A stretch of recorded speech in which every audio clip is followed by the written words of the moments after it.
লিকুল্লি শাইইন Zinatun feel ওয়ারা ওয়া জিনাতুল মারই তামামিল আদাবি আজ খুদা খা হিমে তৌফিকে আদব বেআদব মাহরুমে গাশত আজ ফজলে রাব। প্রত্যেকটা জিনিসের একটা সৌন্দর্য আছে। মানুষের সর্বোত্তম শ্রেষ্ঠ সৌন্দর্যের নাম আদব। অনেক এলেম আছে, আদব নাই। শিক্ষিত অনেক, যোগ্যতা অনেক, কিন্তু আদব নাই, কথার ব্যালেন্স নাই। এ মানুষকে কেউ ভালো জানে না। আর লোকটার শিক্ষা কম, টাকা কম, কিন্তু লোকটা নম্র, ভদ্র, কথা বলে শালীন, সবাই দিল থেকে মহব্বত করে। আর এই আদবটা এমন একটা পুঁজি, এটা মায়ের পেট থেকে কেউ নিয়ে আসে না, এটা শিখতে হয়। রহমতের নবী বলেন, আদাবানি রব্বি ফা আহসানা তাদিবি। রহমতের নবী বলেন, আল্লাহ আমাকে আদব শিখাইছেন। আল্লাহর দেওয়া আদব শিক্ষা কত সুন্দর। আদবের আরেক নাম সুন্নত। বড় হুজুরের সামনে নামাজের সুরাতে বসে থাকার নাম আদব না। চোখের চাহনির ভেতরে আদব আছে, জবানের কথায় আদব, আমার অঙ্গ প্রত্যঙ্গ নাড়াচাড়া করার মধ্যেও আদব আছে। আমি শুধু বয়ান চলাকালীন সময়টা ঘড়ি ব্যবহার করি, ঘড়ি। এটা সুন্নত না মুস্তাহাব না? বাদশাহ হারুন রশিদের যুগে ঘড়ির আবির্ভাব হয়েছে। অনেকেই 1999 জন বাম হাতে পড়ি, ডান হাতে পড়া এটা কোনো বড় কিছু তাও না। কিন্তু আমার ওস্তাদ বলেছেন যে মুরব্বীরা যদি বলে টাইম কত, বাম হাতটা সামনে না নিয়ে ডান হাতটা নেওয়া উত্তম। অতএব বাম হাতে না দিয়ে ডান হাতে দাও। আর অন্যদিকে রসুলের নির্দেশনা হলো, যত বৈধ ভালো কাজ ডান দিক থেকে করো, ডান থেকে করো, বাম থেকে নয়। বাকি গরিব বাম হাতে দেওয়া এটা যে একেবারে গুনার কাজ তাও না।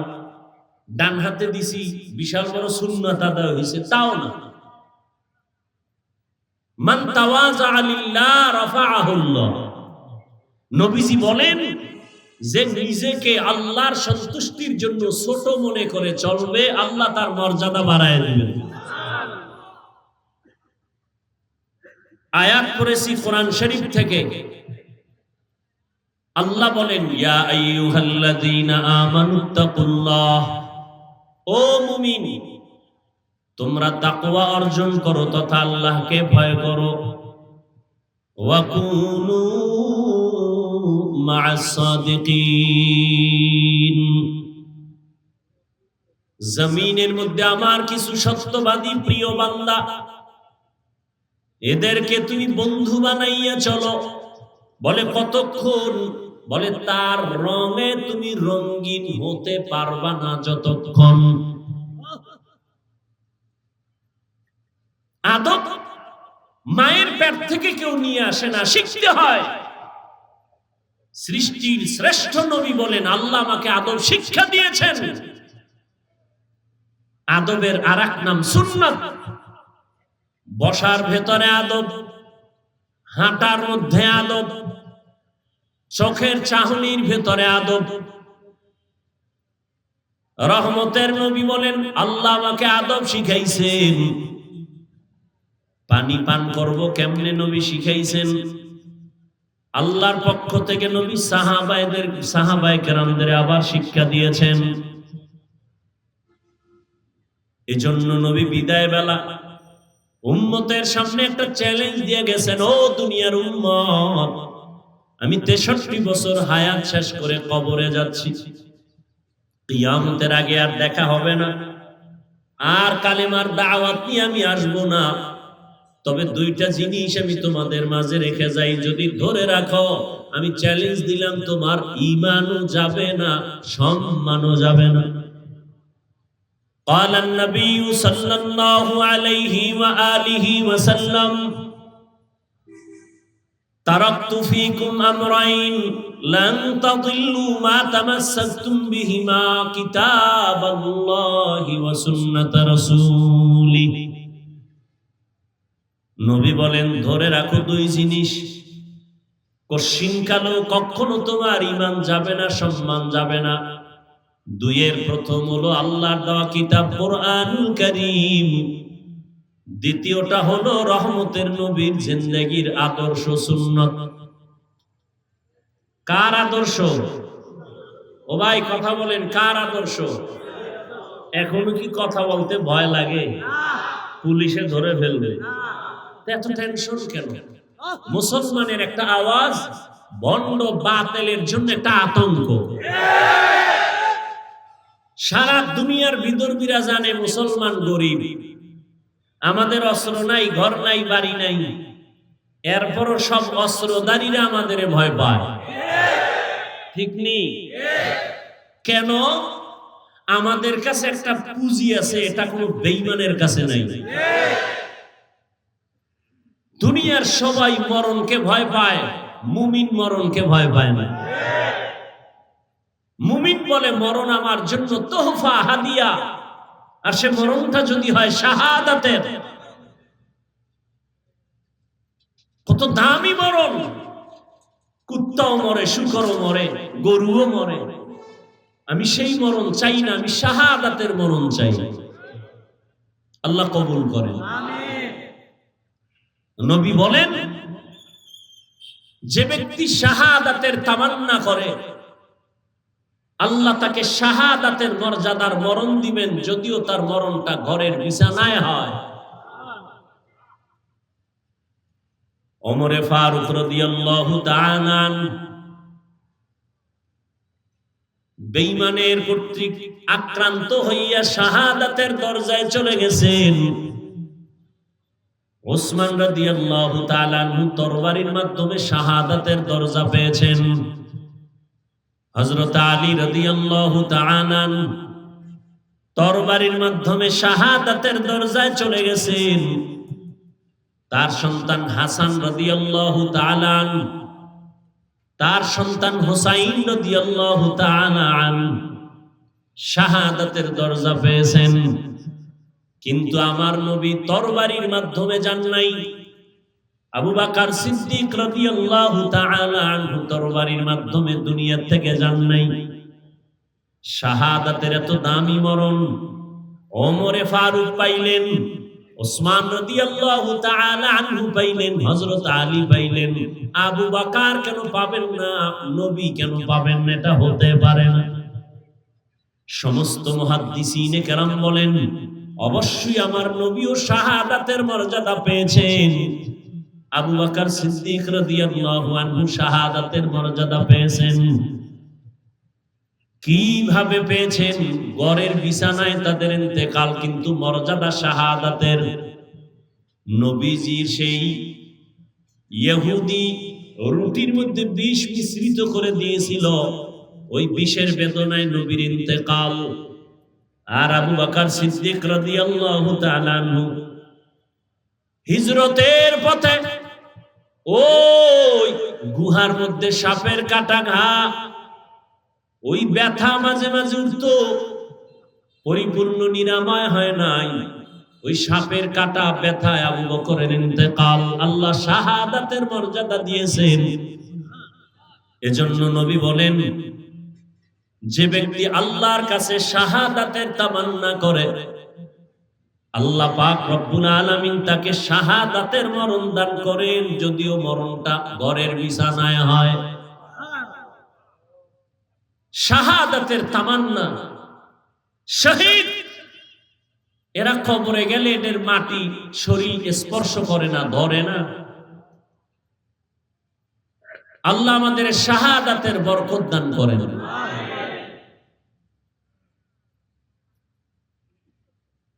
তো আদব বড় দামি এক সম্পদ।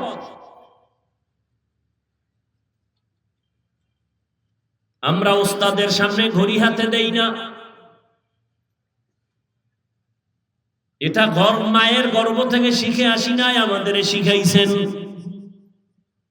এজন্য আমি মাঝে মাঝে ছাত্রদের বলি, মা বাবা কলিজা ভরে দোয়া করেছেন, কিন্তু মা বাবা আমাকে চেয়ারে বসায়া কথা শিখান নাই, আমার দস্তখত আমার আব্বা আম্মা শিখান নাই, আমার উস্তাদ আমাকে ধরে ধরে ধরে ধরে আমাকে কথা বলা শিখাইছেন, এলেম দান করেছেন, আমাকে দস্তখত শিখাইছেন। এজন্য উস্তাদের দাম কত? পয়গম্বরের সাহাবী 11 বছরের মাত্র তার বয়স, রহমতের নবীর হাতে যাইয়া কালেমার পতাকা উড্ডীন করার জন্য শপথ নিলেন। কয় বছর? 11 বছর। কেউ বলেন তার 8 বছর বয়সে, কেউ বলেন 7 বছর বয়সে। নাম হলো হযরতে আলী।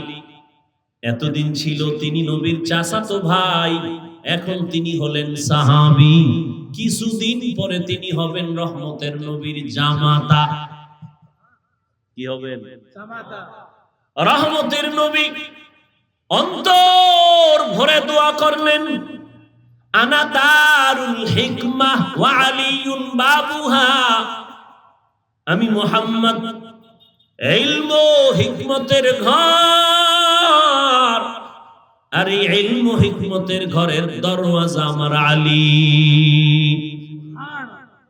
এমন দোয়া পাইছেন, আল্লাহ আলীর জন্য ইলমের ভান্ডার খুলে দিয়েছেন। এজন্য হযরত আলী বলেন, সম্মানের চেয়ারে বসার জন্য 2টা পুঁজির একটা লাগে। কয় পুঁজির কয়টা লাগে? হয়তো সম্পদ, না হয় টাকা পয়সা। টাকা পয়সা সম্পদ না হয় শিক্ষাগত যোগ্যতা লাগে, ইলম লাগে। একজনে কথা বলতেছে, হঠাৎ দাঁড়ায় গেছে, একজন আসছে চেয়ার দিছে। বলে, চেয়ার দিলা কেন? তোমাদের কলেজের প্রফেসর নাকি? কয় না। তোমার ওস্তাদ নাকি? কয় না। দস্তখত দিতে পারে না, তারপরও সম্মানের চেয়ার কেন ছাড়ছো? বলে, এই লোকটা আমার এলাকার বড় টাকাওয়ালা ব্যক্তি। ঠিক নেই? আর একজন লোক আসছে, চেয়ার ছেড়ে দিলাম, বসেন। চেয়ার ছাড়লেন কেন? লোকটা কি টাকাওয়ালা? কয় না। কেন চেয়ার ছাড়লেন? বলে, এই লোকটা আমাদের এলাকার বড় শিক্ষিত ব্যক্তি, আমাদের উস্তাদ। হযরত আলী বলেন, 2 পুঁজির একটা থাকলে মানুষ সম্মানের চেয়ার পায়, হয়তো সম্পদ না হয় ইলম। আল্লাহ, আমাদের তুমি টাকা পয়সার পাহাড় না দিয়া ইলমে ওহী দিয়েছো, ইলম দিয়েছো। তোমার শুকর আদায় করি। রাজিনা কিসমাতাল জাব্বার ফিনা লানা ইলমুন ওয়ালিল আ'দাই মালু ফাইন্নাল মা লা ইয়াফনি আন করিবি ওয়া ইন্নাল ইলমা বাকিন লা ইয়াজালু। ইলমে রা'i জাজু করদন বেহিসাব, খলকে রাদাদন জওয়াবে বাসওয়াব।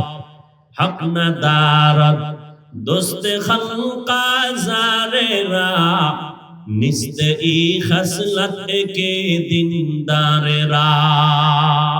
ও আল্লাহ, আমাদের ইলম দিয়েছো, টাকা পয়সা দাও নাই, অনেক শুকর আদায় করি তোমার কাছে। কেন? টাকাওয়ালার টাকা আজ আছে, কাল থাকবে না। এই ইলমওয়ালার ইলম সিনায় ডুববে, কখনো যাবে না। যাবে? ভালো করে বুঝো, ইলমের দাম কত। টাকাওয়ালার 10 তলা বিল্ডিং, এত সুন্দর টাইলস মোজাইক করে লাগাইছে, সাজাইছে, কিন্তু এখন বিল্ডিং ওয়ালা ঘুমানোর আগে দুদক নোটিশ দিছে, জেলখানার জন্য রেডি হয়ে যাও। এখন বিল্ডিং পড়ে আছে, বিল্ডিং ওয়ালার খবর নাই। টাকাওয়ালা মাস্তান টাকার গরমে কত বাহাদুরি না করলো, কিন্তু না, কোটি কোটি কোটি হাজার কোটি টাকার বাহাদুরি করিয়া আজকে নিজে খালি হাতে ভিন্ন জায়গায় চলে গেছি। কিন্তু যাদের আল্লাহ ইলম দান করেছেন, যাদের কাছে কোরআন আছে, হাদিস আছে, পয়গম্বরের আদর্শ আছে, এরা আগেও যেমন বুক ফুলাইয়া বাদশার হালাতে চলছেন, এখনো তারা তেমন আছেন, কোনো পেরেশানি নাই, ঠিক নি? কিন্তু যারা টাকার বাহাদুরি করছে তারা নাই। আর একদল টাকা লয়ে বয়ে রইছে, ভাবে আছে কখন জানি আমগো যাওয়া লাগে। হযরত আলী বলেন, ও আল্লাহ, ইলম পাইয়া খুশি, টাকা পেয়ে খুশি না। কারণ টাকাওয়ালার টাকা আজ আছে, কাল থাকবে না। ইলমওয়ালার ইলম সিনায় ডুববে, কখনো ইলম বিদায় হবে না। তবে ছাত্রদের জন্য এখানে একটা কথা মনে রাখতে হবে। ও বগুড়ার ছাত্র ভাই, স্কুলে পড়ো, কলেজে পড়ো, ভার্সিটিতে পড়ো, মাদ্রাসায় পড়ো, এটাই 100% সত্য কথা।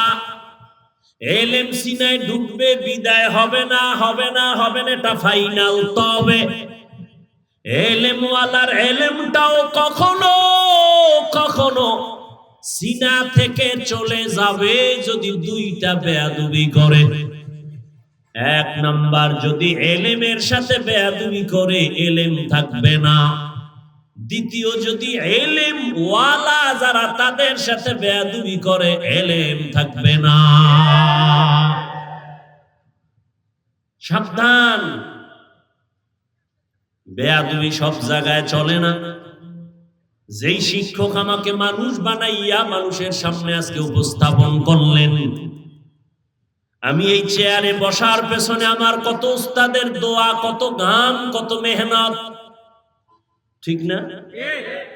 আর আজ আমি সেই পাওয়ার নিয়ে যদি আমার শিক্ষকের সাথে গাদ্দারি আর বেয়াদবি করি, মরার পরে না, মরার আগেই পতন শুরু হয়ে যাবে। আল্লাহ আমাদের হেদায়েত দান করুন। হযরত আলী বলেন, দ্বিতীয় পার্থক্য, টাকাওয়ালার টাকা যত বাড়ে তত দুশমন বাড়ে, ঠিক নি? আর ইলমওয়ালার ইলম যত বাড়ে তত বন্ধু বাড়ে, ঠিক নি? টাকাওয়ালার টাকা বাড়ে, দুশমন বাড়ে। এখন বডিগার্ড লাগবে, সিকিউরিটি গার্ড লাগবে, কোন সময় জানি মামলার উপরে হামলা হয়, ঠিক নি? মানুষের উপরও ভরসা নাই, কুত্তা কিনা ঘরের দরজায় রেডি রাখ, কারণ বডিগার্ডের উপরে বিশ্বাস নাই, বডির উপরে গুলি মারতে পারে। টাকাওয়ালার যত টাকা বাড়ে তত দুশমন বাড়ে, ইলমওয়ালার যত ইলম বাড়ে তত বন্ধু বাড়ে। তৃতীয়, টাকাওয়ালার যত বুড়া হয় তত সবার ঘৃণা জমে, আর ইলমওয়ালা যত বুড়া হয় সবার মোহাব্বত জমে। টাকাওয়ালা বুড়ো হয়ে গেছে, বউ কয় মরে না কেন, ছেলেরা কয় ইমাম সাহেব জালালি খতম করো তাড়াতাড়ি যেন বাবায় মরে, টাকা পয়সা ভাগ করে নিব। আর ইলমওয়ালা যত বুড়া হয়, হাটহাজারীর হুজুর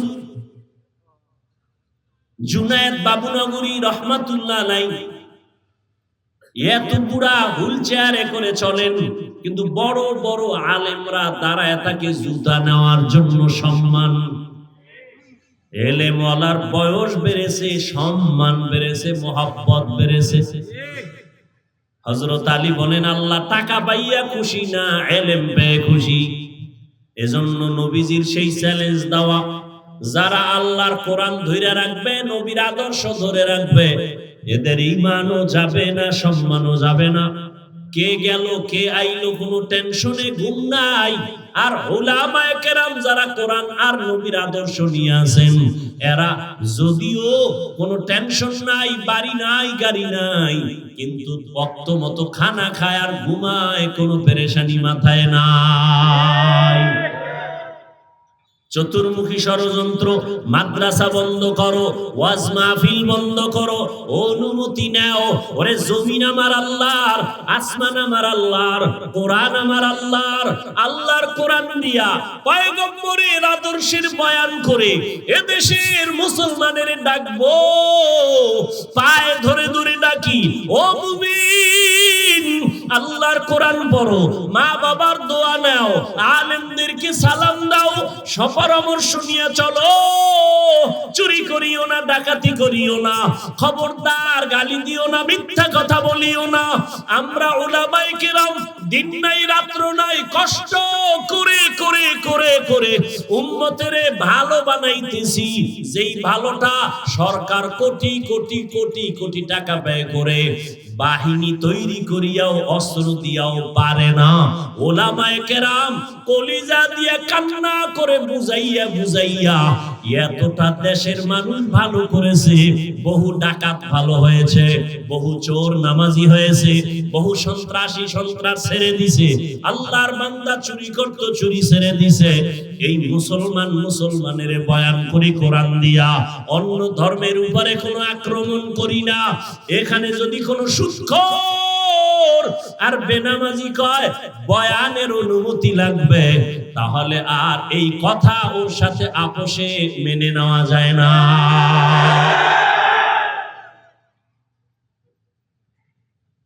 এটা হইছে কেন জানেননি? শিয়ালের হাতে মুরগি দিয়া যদি কোন 3 দিন পরে নিমু আমানত, জিন্দা ভাবেন, মরাও তো ভাবেন।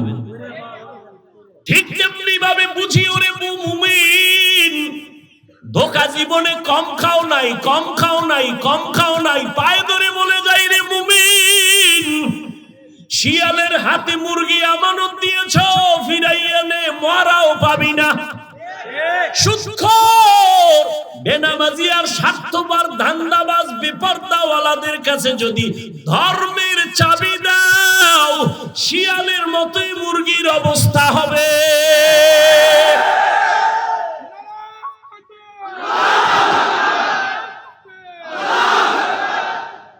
খবরদার, কত আর ভুল করবা, আর কইরো না, আর কইরো না। আল্লাহ হেদায়েত দান করেন। সুদখোরের হাতে ধর্মের চাবি দিলে ধর্মের অবস্থা উল্টা পাল্টা হবে, মুরগির মতো শিয়ালের হাতে। মসজিদের ইমাম সাহেব নিরপেক্ষ থাকতে হবে, সবার এক আওয়াজ। যদি টের পায় হুজুর কোন দল করে তো ইমামতি বাদ। আপনারাও আজকে থেকে রেডি হয়ে যান, মসজিদের দায়িত্বে যারা আসবেন কমিটি, তারাও নিরপেক্ষ থাকতে হবে, দল করলে বাদ।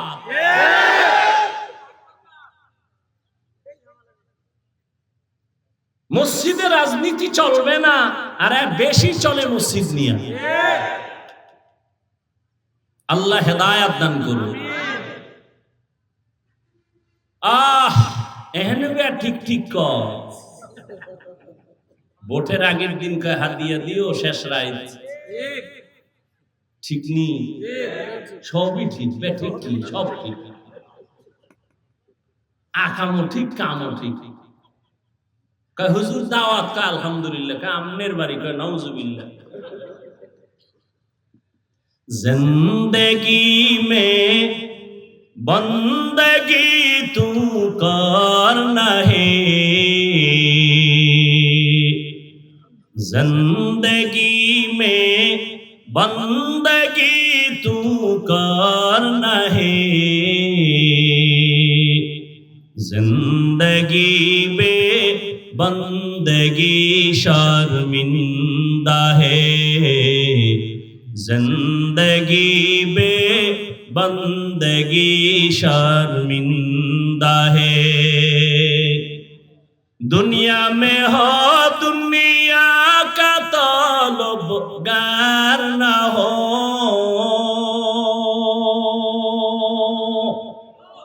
बाजार से गुजर हो खरीदार न हो।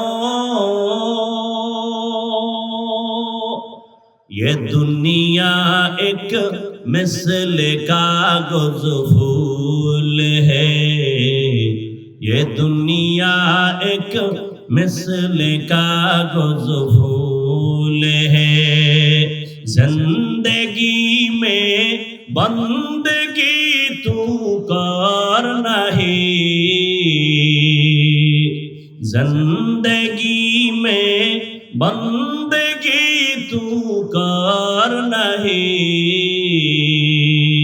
जिंदगी बे बंदगी शर्मिंदा है, जिंदगी बे बंदगी शर्मिंदा है।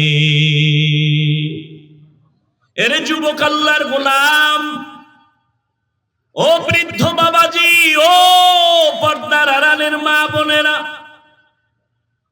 দুনিয়া কয়দিন, চোখের সামনে কত লাশ, পানির নিচে যুবকের লাশ, গাড়ির চাকার নিচে লাশ আর লাশ, করোনায় কত লাশ। অনুরোধ করে বলি, উলামায়ে কেরামের পেছনটা ধরো, উলামায়ে কেরামের সারিয়া দিও না, দুনিয়াও হারায় ফেলবা, আখিরাতও হারাইবা। খবরদার, উলামায়ে কেরাম তোমার জন্য কলিজার বন্ধু। ও যুবক বাবারা, আল্লাহর কসম করে বলি, লিখে রাখো, রাস্তার মোড়ে মোড়ে তোমরা কালকে পেস্টুন বানাইয়া টানায় দাও, যদি তোমার 200, 300, 500 টাকাও যদি ধবি পেয়েছো, হিসাব করে দেখো সব বন্ধুগুলো স্বার্থপর।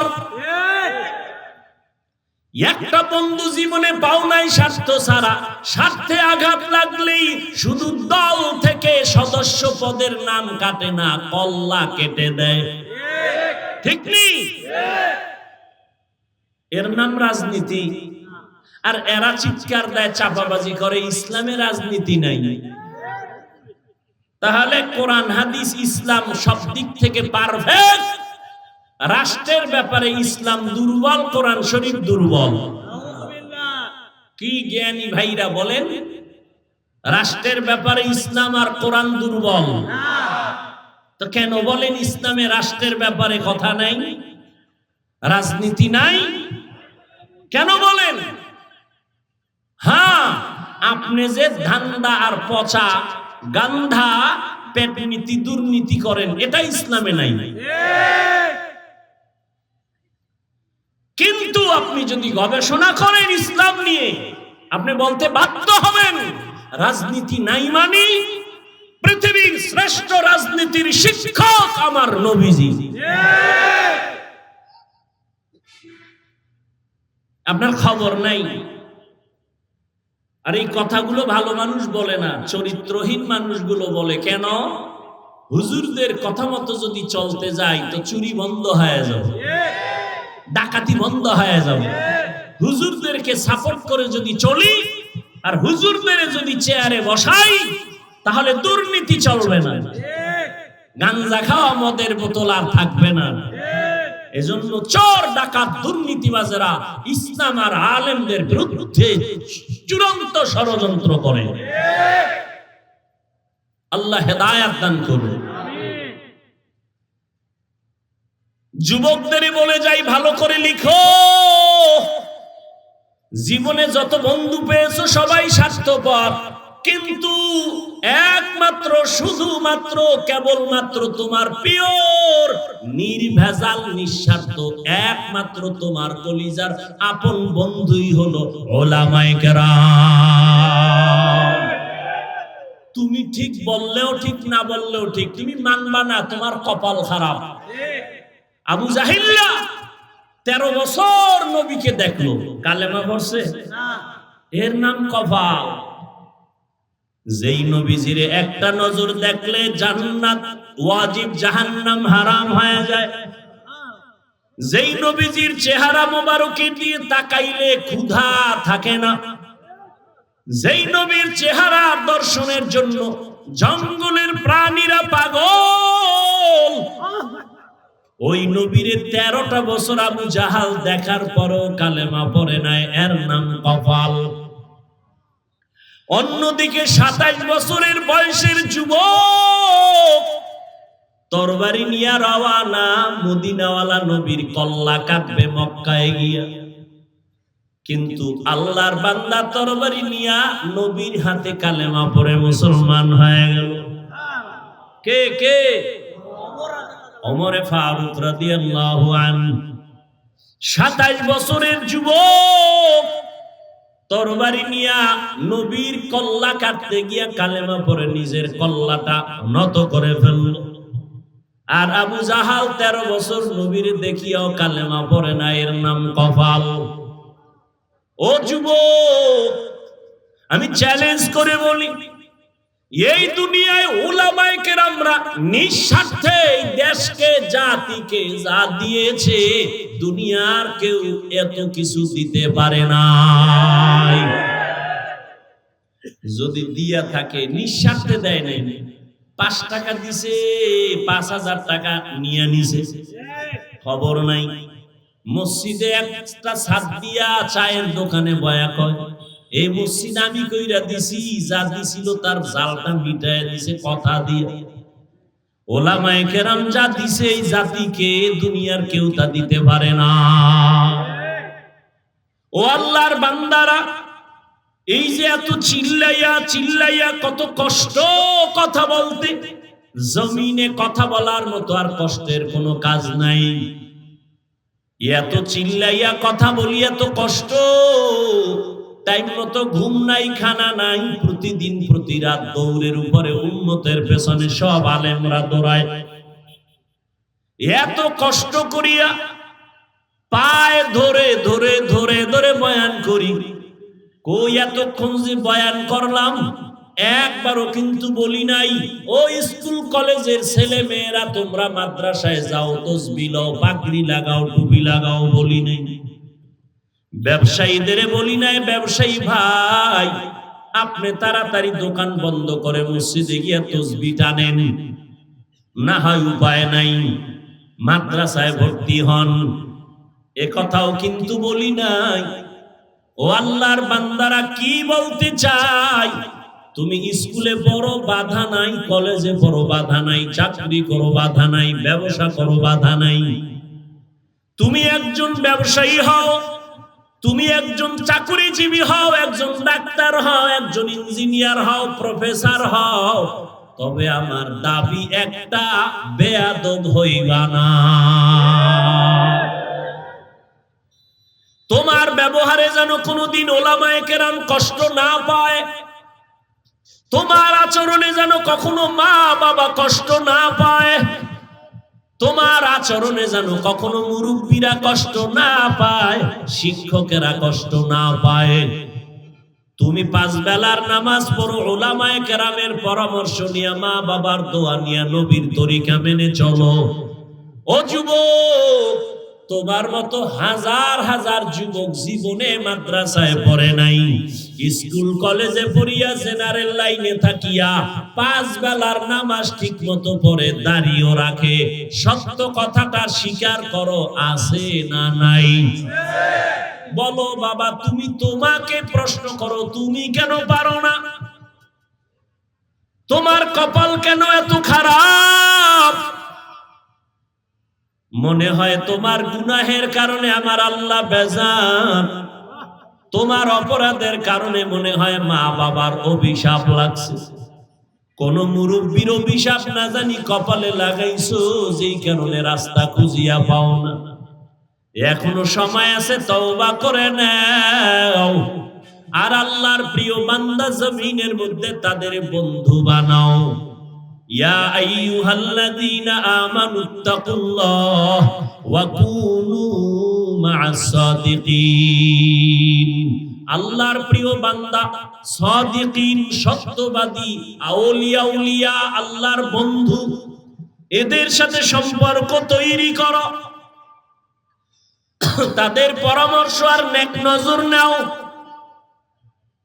কারণ যত বয়ান করি না কেন, বয়ান কাজে আসবে না তাকওয়ার পুঁজি যদি অন্তরে না থাকে। বয়ান তো আপনারাও জানেন, মিথ্যা বলা সওয়াব না গুনাহ? গালি দেওয়া পাপ না সওয়াব? পাপ জানেন। সুদ খাওয়া গুনাহ জানেন। বেপরদায় চলা গুনাহ জানেন। চুরি করা ডাকাতি করা গুনাহ তাও জানেন। জানেন না? সব জানেন। এরপরও কেন এত বয়ান আর এত বয়ান? পীর মাশায়েখের বয়ান, তাবলীগ ওয়ালাদের বয়ান, জুমার দিন খতিব সাহেবদের বয়ান, আমাদের উলামায়ে কেরামের বয়ান, এরপরও কেন আপনার দাড়ি রাখতে চান না, নামাজ পড়তে চান না? আমি মুসলমান, আপনিও কিন্তু মুসলমান। এখানে হিন্দু পরিচয়ে কেউ বসেন নাই, খ্রিস্ট ধর্মের পরিচয়ে কেউ বসেন নাই। সবাই আপনারা মুসলমান। আপনাদের আল্লাহ আমার আল্লাহ দুই না এক? সবাই অন্তর থেকে স্বীকার করেননি? আপনার আমার নবী, আপনার আমার কোরআন, কাবা, আপনাদের ধর্ম আমার ধর্ম, আপনাদের কালেমা আমার কালেমা। ও আল্লাহর বান্দারা, চিন্তা করো। আল্লাহ পশুকে ভালো মন্দ যাচাই করার জ্ঞান আল্লাহ দেন নাই, মানুষের দান করছেন। একটু জ্ঞান খাটাও। তুমিও মুসলমান, আমিও মুসলমান রে যুবক। তোমার আমার আল্লাহ এক, নবী এক, কোরআন এক, কাবা এক, ধর্ম এক, কালেমা এক। এরপরেও বাবা দুনিয়াতে আসছি সবাই এক। যেদিন বিদায় হব কাফনের সংখ্যা হবে এক। আমাকেও 3টা কাফন দিবে, আপনাকেও 3টা কাফন দিবে, মা বোনদের 5টা কাফন দিবে। কালার হবে আলাদা। কি? হুজুরদের কাফনের কালার একরকম, যারা হুজুর না তাদের কাফনের কালার হবে আর এক রকম। কে হুজুর কে হুজুর না, কে ইমাম কে মুক্তাদি, কে ডাক্তার কে রোগী, কে ধনী কে গরিব, সবার বেলায় কাফনের সংখ্যা এক, কালারও এক। কাফনের উপরে লেখা থাকবে বড় হুজুরের লাশ। কে গোলাম, কে মালিক, কে ইমাম, কে মুক্তাদি, কে শিক্ষক, কে ছাত্র। আজকে আমি বক্তা হইয়া কত ভাব, আপনি টাকার কত ভাব। কাফনে যেদিন ঢুকবেন ওই দিন সব বাহাদুরি শেষ হয়ে যাবে। কবরের সাইজও হবে এক।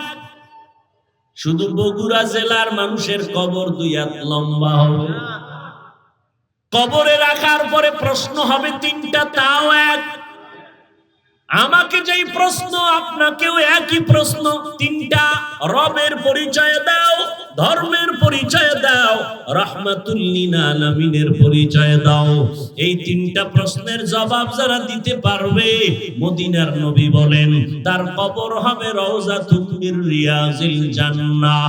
আর যারা দিতে পারবা না, তাদের কবর হবে হুফরাতুম মিন হুফারিন নার। ও কলিজার যুবক, ও বিন্দু বাবাজি, ও পর্দার আড়ালের মা বোনেরা, আপনার আমার আল্লাহ এক, নবী এক, কোরআন এক, কাবা এক, ধর্ম এক, কালেমা এক, কাফন এক, কালার এক, কবরের প্রশ্ন এক। অথচ আপনাকে পাও দইরা বলার পরেও কেন আপনি পর্দা করেন না, কেন আপনি দাড়ি রাখেন না, কেন নামাজ পড়েন না? আমি টুপি মাথায় না দিলে লজ্জা পাই, আর আপনি টুপি মাথায় দিতে গেলে লজ্জা পান। আমি দাড়ি রাখ না, আমি দাড়ি কাটতে লজ্জা পাই, আর আপনি মুসলমান দাড়ি রাখতে লজ্জা পান। আমি মুসলমান মসজিদে না ঢুকলে লজ্জা লাগে, আর আপনি মুসলমান মসজিদে ঢুকতে গেলে লজ্জা লাগে। আমি মুসলমান পর্দা না করলে লজ্জা লাগে, আর আপনি মুসলমান পর্দা করতে গেলে লজ্জা লাগে। বিষয়টা বুঝি না, আসলে কি আমরা ভুলে আছি নাকি আপনারা ভুলে আছেন বুঝেই পারি না রে বাবা। না হয় এত বয়ান, এরপরেও কেন আপনি টুপি পরেন না, দাড়ি রাখেন না, মা বাবাকে সম্মান করেন না, পর্দা করেন না? কেন নামাজে মসজিদে পাওয়া যায় না? ও যুবক, আমিও তো তোমার মতো যুবক। প্যান্ট শার্ট টাই লাগায় যদি দাড়ি কামায়া রাস্তায় ঘুরতাম, কেউ আমারে বাধা দিত না। এই টুপির কারণে মাথাটা গরম, কম বুঝি না। এই দাড়ির কারণে যৌবনের ভাব চলে যায়, তাও বুঝি। লম্বা জামার কারণে শরীরটা গরম লাগে, তাও বুঝি। আবার এই টুপি দাড়ি দেখে কত মানুষ আমাদের গালাগালি করে, কত বাজে কথা বলে। এরপরও কেন টুপি ফালাই না, দাড়ি ফালাই না, নামাজ সারি না? না। ও যুবক, এর একটাই মাত্র কারণ, আমার মাওলার কোরআন পড়লাম, নবীর হাদিস পড়ে দেখলাম, একটা কথাও মিথ্যা নাই। ও যুবক বাবার একটু জবাব দাও, আমার আল্লাহর কোরআন সত্য না মিথ্যা? কত পার্সেন্ট সত্য? যুবক বাবারা বলো, তোমার বিবেক যদি বলে কোরআন সত্য, জবাব দাও, ওই কোরআনে জান্নাতের বয়ান আসেনি? ওই কোরআনে জাহান্নামের বয়ান আসেনি? জান্নাতে কে যাবে, জাহান্নামে কে যাবে, আমার আল্লাহ তাও বলেছেন, ইন্নাল আবরারা লাফি নাঈম ওয়া ইন্নাল ফুজ্জারা লাফি জাহিম। নেক আমল যারা করবে তারা জান্নাতের পথিক, যারা গুনাহ করবে তারা জাহান্নামের পথিক। জান্নাতটা কেমন আরামের ঘর, আমার আল্লাহ তাও বয়ান করেছেন, জান্নাতিন তাজরি মিন তাহতিহাল আনহার, কেমন সুন্দর জান্নাত, মা তাশতাহি আনফুসুকুম, যা চাইবা তাই পাইবা। যেই জান্নাতে কোনো কালো মানুষ থাকবে না, যেই জান্নাতে কোনো বুড়া বুড়ি থাকবে না, সব থাকবে সুন্দর আর সুন্দরী আর যুবক আর যুবতী। জান্নাতে কোনো বাথরুম নাই, জান্নাতে কোনো দুর্গন্ধ নাই, জান্নাতে কোনো অশান্তি নাই। পাবে কারা? যারা নেক আমল নিয়ে যাবে। আর যারা গুনাহগার, এদের জন্য জাহান্নাম, কেমন ভয়ঙ্কর জাহান্নাম, আল্লাহ তাও বয়ান করেছেন কোরআন শরীফের ভেতরে, আল্লাতী তাত্তালিউ আলাল আফইদা, জাহান্নামের আগুন এত মারাত্মক, সূর্য দুনিয়ার জমিন থেকে বিজ্ঞানীরা বলে 9,30,00,000 মাইল উপরে। ওই সূর্যটা দিনে ছিল, রাতে নাই, কিন্তু এখনো এত গরম। কিয়ামতের দিন সূর্যটা নিচে নেমে আসবে, গরমের কারণে সূর্যের তাপে মাটির জমিন তামা হয়ে যাবে। আম্মা জান আয়েশা রাদিয়াল্লাহু তাআলা আনহা বলতেছেন, আমি একদিন তাকাইয়া দেখি আমার হুজরায় বসে রহমতের নবী গুনগুন করে কান্না করতেছেন। আমি প্রশ্ন করলাম, ইয়া রাসূলুল্লাহ, আমি আয়েশা কি কোনো বেয়াদবি করেছি, আপনি কেন কাঁদেন? নবী বলেন, আয়েশা, না, কোনো বেয়াদবি হয় নাই, কাঁদি হাসরের মাঠে আমার উম্মতের কেমন হালাত হবে সেই ভয়ে কান্না করি। আম্মা জান আয়েশা রাদিয়াল্লাহু আনহা বলেন, কেমন ভয়ঙ্কর হবে? নবী বলেন, আয়েশা, হাসরের ময়দানটা হবে বড় মারাত্মক ভয়ঙ্কর। এক তো সূর্যের গরম, জমিনটা হবে তামা, অন্যদিকে জাহান্নামের আওয়াজ, অন্যদিকে আমার আল্লাহ পাক রাগান্বিত আওয়াজ দিয়ে বলবেন, লিমানিল মুলকুল ইয়াউম লিল্লাহিল ওয়াহিদিল কাহ্হার। আমার আল্লাহ রাগান্বিত আওয়াজ দিয়া কুদরতি ভাবে যখন আওয়াজটা দিবেন, ও দুনিয়ার নেতা, ও টাকাওয়ালা, ও পাওয়ারওয়ালা, নিজেও নামাজ পড়ো নাই, যারা নামাজ পড়তো তাদেরও পছন্দ করো নাই, নিজেও টুপি পরো না, যারা টুপি পড়তো তাদেরও পছন্দ করো নাই, নিজে গায়ের জোরে নামাজ পড়ো নাই, পর্দা করো নাই, যারা গায়ের জোরে তোমরা বলছো পর্দা করনেওয়ালাকেও পছন্দ করো নাই। আজকে তুমি বাহাদুরি করছো, আসো আমার আদালতে, আজ দেখাও কার কি বাহাদুরি আছে, বলো। আল্লাহ পাকের আওয়াজটা, হাসরের ময়দানটা থরথর করে কেঁপে উঠবে। নবীরা পর্যন্ত কান্নায় বিভোর, উম্মতেরা ছোটাছুটি করবে, কোথায় যাব? সবাই নারী আর পুরুষ উলঙ্গ দাঁড়াবে। আম্মা জান আয়েশা বলেন, পুরুষেরা দাঁড়াবে উলঙ্গ, নারী উলঙ্গ, কি কোনো লজ্জা হবে না? নবী বলেন, লজ্জা তো দেখলে পাবে, তাকানোরই কোনো সুযোগ থাকবে না, বেকার হয়ে যাবে। নবীদের কোনো গুনাহ নাই, সেই নবীরা পর্যন্ত কান্নায় বেকার। উম্মতেরা আদম নবীর কাছে যাবেন সুপারিশের জন্য, আদম নবী ফিরায় দিবেন, নিজের চিন্তায় কান্না করবেন। মুসা নবী একই অবস্থা, উম্মতের ফিরায় দিবেন, ঈসা নবী ফিরায় দিবেন, ইব্রাহিম নবী ফিরায় দিবেন। এইভাবে ফিরায় দেওয়ার পরে উম্মতেরা সর্বশেষ রহমতের নবীরে তালাশ করবে। আম্মা জান বলেন, ইয়া রাসূলুল্লাহ, ওই কঠিন সময় উম্মতেরা আপনাকে কোথায় খুঁজে পাবে? নবী বলেন, আয়েশা, আমি তখন আমার মাওলা পাকের কুদরতের সামনে মাকামে মাহমুদে সিজদায় পড়ে কাঁদবো। মুসা নবী কাঁদবেন, আল্লাহ আমাকে বাঁচাও। ঈসা নবী নিজের জন্য কাঁদবেন, মুসা নবী কাঁদবেন নিজের জন্য। আর আমি মুহাম্মদ একবারও বলবো না আমারে বাঁচাও, আল্লাহ আমারে বাঁচাও। আমি আমার মাওলা পাকের কুদরতের সামনে সিজদায় পড়ে কাঁদবো আর বলবো, আল্লাহ আমার উম্মতের বাঁচাও, আমার উম্মতের বাঁচাও।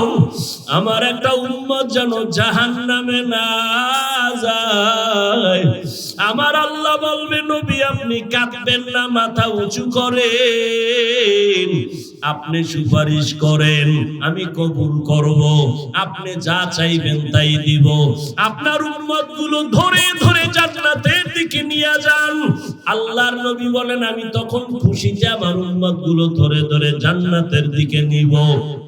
আম্মা জান আয়েশা রাদিয়াল্লাহু আনহা বলেন, কোটি কোটি কোটি মানুষ হাসরের ময়দানে মুসা নবীর উম্মত, ঈসা নবীর উম্মত, ইব্রাহিম নবীর উম্মত, আপনার উম্মত আপনি কেমনে চিনবেন? মায়ার নবী বলেন, ও আয়েশা,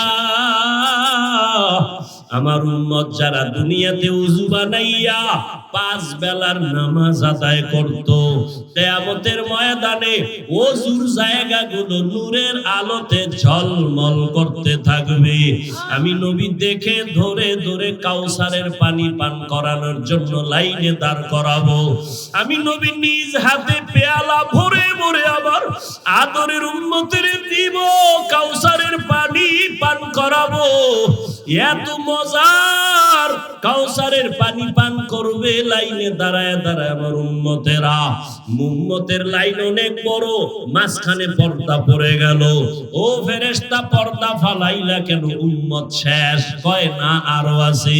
তবে পর্দা দিলা কেন? ফেরেশতারা বলবে, এরা আপনার আসল উম্মত না। আপনি দুনিয়া থেকে যাওয়ার পর আপনার সুন্নাত এরা জবাই করেছে, নামাজ পড়ে নাই, আলেমদের কথা শুনে নাই, কোরআন হাদিসের কথা শুনিয়া চলে নাই, বরং আরো বিরোধিতা করত। নবী বলেন, আমি তখন রাগান্বিত হয়ে দুঃখ পাইয়া আমি বলবো, সোহকান সোহকা, ভেগে যারে দুশ্মন। আমি আর আজকে তোমার নবী বলে পরিচয় দিতে চাই না। ও এলাকার মুসলমানেরা, ও যুবক বাবারা, আল্লাহর ভয় অন্তরে জমা করে চিন্তা করো। কিয়ামতের ময়দানে যদি নবী বলে ফেলে, ওই বলাটা কি আমার কপালে যদি এসে যায়, নবী যদি বলে তুমি আমার উম্মত না, এই কথা যদি আমার কপালে লেগে যায়, আমার উপায় কি হবে? আল্লাহ কুদরতি আওয়াজ দিবে, জাহান্নামের ফেরেশতারা, এই গুনাহগারের জাহান্নামের হ্যান্ডকাপ লাগাইয়া ধর, জাহান্নামের আগুনের ভিতরে নিয়ে ফেলে দাও। ও দুনিয়ার মুসলমান, একটা মশার কামড় সহ্য করা যায় না, একটা বেতের বাড়ি সহ্য করা যায় না। গুনাহ নিয়ে কবরে গেলে কেমনে কবরের আযাব সহ্য করবা? জাহান্নামের আগুনের গরম কেমনে সহ্য করবা? এখনো সময় আছে, মাথাটা নত করিয়া গুনার কথা স্মরণ করে আমার মালিকের ডাক দাও, হে আল্লাহ, এই দুনিয়ায় আমার মতো গুনাহগার কেউ নাই। আমাকে কত মানুষ সম্মান দিয়া চেয়ারে বসাইছে, অথচ মানুষ জানেন আমি কত বড় পাপী গুনাহগার। আমার গুনার খবর আমার মা জানে না, ভাই জানে না, বোন জানে না। যদি জানতো কেউ সম্মানের নজরে দেখতো না। আল্লাহ বলেন, বান্দা আমি জানি, দেখছি কোন দিন কত গুনাহ করেছো। আমি আল্লাহ কত দয়াময়। ওই আল্লাহ তোমার আমার গুনার খবর জানার পরেও রাগ করিয়া সম্মানের চেয়ার থেকে ফালাইয়া দেন নাই। আল্লাহ রাগ করে পানি বন্ধ করেন নাই। এখনো সময় আছে, আমার মালিকের কাছে চোখের পানি ছেড়ে ডাক দাও আর তওবা করো। আল্লাহকে বলো, হে মালিক, জীবনে কম নামাজ সারি নাই, বেপরদায় তো কম চলি নাই, শয়তানের ধোকায় পড়ে গুনাহ করেছি। আজকে থেকে তওবা করলাম রে আল্লাহ, আর কোনদিন নামাজ ছাড়বো না, বেপরদায় চলবো না, মা বাবার সাথে বেয়াদবি করবো না, ওলামায়ে কেরামের পরামর্শ নিয়ে নবীজির তরিকা মেনে চলবো। সবার কপালে তওবা নসিব হবে না। আবু জাহাল নবীরে দেখলো, কালেমা পড়লো না, আর ওমরের মতো বান্দা নবীর কাছে গিয়ে কালেমা পড়ে ফেললো। জানি না কার কপাল খুলে যাবে, কারটা পুড়িয়া যাবে। ও আল্লাহর বান্দারা, দুই ফোঁটা চোখের পানি ছেড়ে আমার মালিকের মনে মনে বলো, আল্লাহ জীবনে কত গুনাহ করেছি, আজকে তওবা না করে বাসায় যাব না, গুনাহ নিয়ে এই ময়দান থেকে আর উঠবো না। যতদিন ধোঁকা দিয়েছি, মিথ্যা বলেছি, গীবত শিকায়াত করেছি, মা বাবার সাথে মুরব্বিদের সাথে যত অন্যায় করেছি, আজকে থেকে তওবা করলাম। আল্লাহ তোমার হুকুম মতে নামাজ আদায় করব, ওলামায়ে কেরামের পরামর্শ নিয়ে নবীর তরিকা মেনে চলবো। তওবা করার মতো যদি কারো অন্তর তৈরি হয়, মুনাফিকি না থাকে, খাঁটি তওবার নিয়ত যাদের আছে, দুটো হাত আমার আল্লাহকে দেখাইয়া দাও। আয় আল্লাহ, সবার হাত আপনি কবুল করে নেন, তওবা কবুল করে নেন। আয় আল্লাহ, আমাদের হাতগুলো ফিরাইয়া দিয়েন না। আমরা গুনার কথা স্মরণ করে হাত তুলেছি রে মালিক।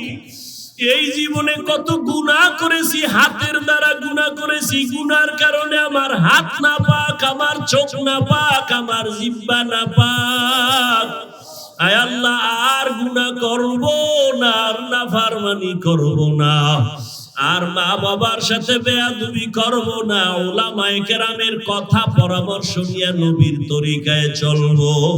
আয় আল্লাহ, আমাদের তওবা কবুল করে নেন, তওবার উপরে মজবুত হইয়া চলার তৌফিক দান করেন, আমিন।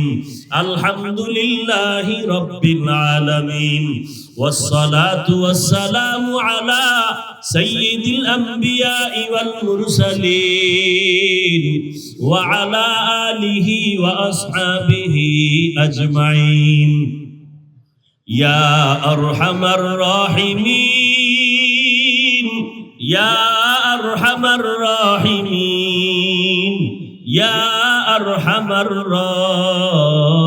الراحمين رب ارحمهما كما ربياني صغيرا اللهم إنك عفو كريم تحب العفو فاعف عنا اللهم إنا نسألك رضاك والجنة ونعوذ بك من سخطك والنار اللهم إنا نعوذ بك من البرص والجنون والجذام وسيء الأسقام اللهم إني ظلمت نفسي ظلما كثيرا ولا يغفر الذنوب إلا أنت فاغفر لي مغفرة من عندك وارحمني إنك أنت الغفور الرحيم ও দয়ার